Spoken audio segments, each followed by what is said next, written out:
નમસ્તે વિદ્યાર્થી મિત્રો. સેમ 2 ઇંગ્લેન્ડની રક્તવિહીન ક્રાંતિ સીસી અને CE 102 તેમાં આપણે કેટલાક કારણો વિશેની ચર્ચાઓ કરી હતી કે ઇંગ્લેન્ડની રક્તવિહીન ક્રાંતિ શા માટે થઈ હતી, તેના કયા કારણો હતા. એમાં આપણે ચાર્લ્સ દ્વિતીયના અવસાન બાદ તેનો જે ભાઈ છે એ ઇંગ્લેન્ડની ગાદી ઉપર જેમ્સ દ્વિતીય આવે છે, એટલે કે ઇંગ્લેન્ડમાં એ વખતે રાજાશાહી હતી અને 1688ની ક્રાંતિ થઈ તે વખતે જેમ્સ દ્વિતીય ગાદી ઉપર હતો. આ જેમ્સ દ્વિતીય ગાદી ઉપર હતો તે સમયે કેટલાક કારણો જવાબદાર હતા, જે કારણોને લીધે ઇંગ્લેન્ડની પ્રજા ત્રાસી અને કેટલીક ક્રાંતિ કરી હતી. તેના કારણોમાં આપણે જોયું હતું કે સ્ટેટ એક્ટનો જે અહેવાલના છે એ રાજાએ કરી હતી. ત્યારબાદ રોમન કેથોલિકોના ધર્મ તરફનો જે પક્ષપાત હતો તેના વિશેની વાત કરી હતી. ત્રીજું આપણે સ્વતંત્રતાનું જાહેરનામું તે સુધી આવેલા હતા. ત્રીજો મુદ્દો હતો સ્વતંત્રતાનું જાહેરનામું.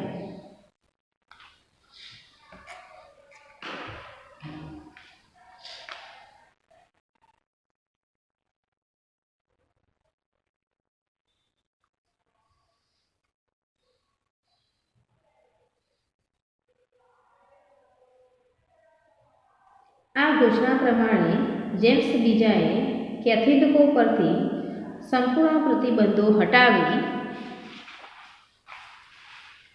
લીધા. એ પણ નક્કી કરવામાં આવ્યું કે રોમન કેથોલિક પોતાની વિધિ પ્રમાણે પૂજાપાઠ કરી શકતા હતા તથા અગત્યના પદો પર પણ નિયુક્તિ પામી શકતા હતા. તેનાથી પ્રોટેસ્ટન્ટો ખૂબ જ નારાજ થયા. બરાબર, એટલે કે સ્વતંત્રતાનું જે જાહેરનામું હતું એ રીતે રાજાએ ઘડ્યું હતું કે તેમાં કેથોલિકો જે છે એ કેથોલિકો સ્વતંત્ર રીતે પૂજાપાઠ કરી શકતા અને તેમના ધર્મનો પ્રચાર અને પ્રસાર પણ કરી શકતા હતા અને તે નિયુક્તિ એટલે કે અગત્યના જે પદો હોય એ અગત્યના પદો ઉપર નિયુક્તિ પણ પામી શકતા હતા. પરંતુ જે સંસદ છે અને સંસદે ઘડેલા કેટલાક નિયમો છે કેથોલિક વિરુદ્ધ, એ કેથોલિકોને ઊંચા હોદ્દાઓ આપવાના નહીં. બરાબર, અમુક એવા નિયમો હતા કે સંસદે કેથોલિકો પર આવા આકરા નિયમો બહાર પાડ્યા હતા. તેની પાસે પણ કારણ હતું. બરાબર, તો અને તેથી પ્રોટેસ્ટન્ટો આ બધા જે જાહેરનામું છે સ્વતંત્રતાનું એનાથી નારાજ થયા હતા. ચોથો મુદ્દો છે 7 પાદરીઓનો કેસ.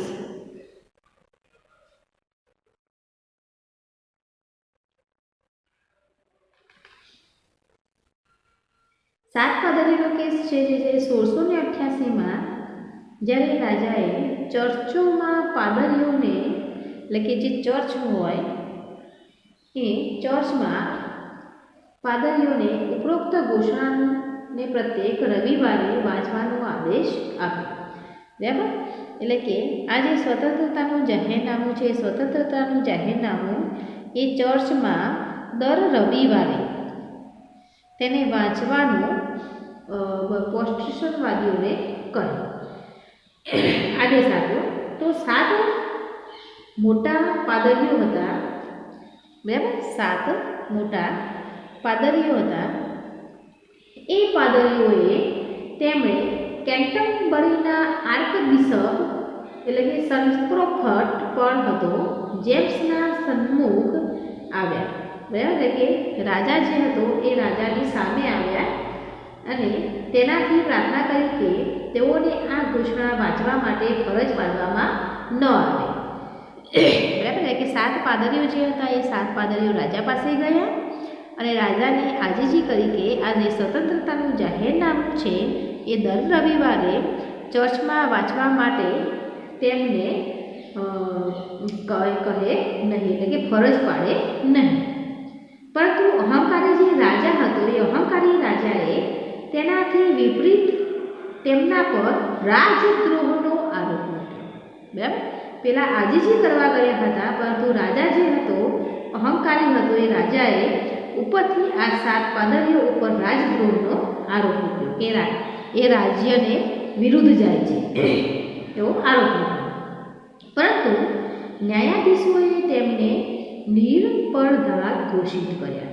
એટલે કે ન્યાયાધીશ એટલે કે જે કેસ થયો અને કેસના આધારે જે અદાલતના ન્યાયાધીશ હતા એ અદાલતના ન્યાયાધીશોને તે લોકો આરોપી નથી તેવું ઘોષિત કર્યું. આ ઘટનાથી સમગ્ર ઇંગ્લેન્ડમાં હર્ષોલ્લાસની લાગણી કહેવાય. હર્ષોલ્લાસ એટલે કે હરખની.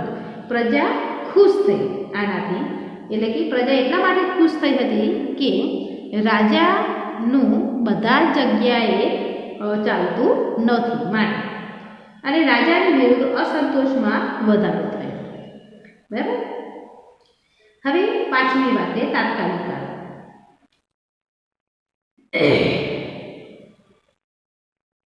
તાત્કાલિક કારણની વાત કરીએ તો આવા વિપરીત સંજોગોમાં જેમ્સ દ્વિતીયને ત્યાં પુત્રનો જન્મ થયો. એટલે કે 5મું કારણ હતું તાત્કાલિક બનાવ. એમાં તાત્કાલિક બનાવમાં એવું હતું કે જે જેમ્સ દ્વિતીય એટલે કે બીજો જે છે એને ત્યાં પુત્રનો જન્મ થયો. અત્યાર સુધી રાજાને પુત્ર ન હતો. બરાબર. અત્યાર સુધી રાજાને કોઈ પુત્ર નહોતો. તેની પુત્રી મેરી હતી. ફક્ત રાજાને શું હતું તો પુત્રી હતી, પુત્ર હતો નહીં. જેના લગ્ન હોલેન્ડના ઓરેન્જ પરગણાના રાજા વિલિયમ સાથે કરવામાં આવ્યા હતા. આ મેરી જે છે એ મેરીના લગ્ન ક્યાં થયા હતા? હોલેન્ડના રાજા સાથે. અને હોલેન્ડના પરગણામાં તે એના લગ્ન થયા હતા. તે પ્રોટેસ્ટન્ટ પંથી હોવાથી, બરાબર, આ હોલેન્ડનો જે રાજા છે અને જે મેરી છે એ કયા પક્ષમાં માનનારા હતા? તો પ્રોટેસ્ટન્ટ પંથમાં માનનારા હતા. ઇંગ્લેન્ડના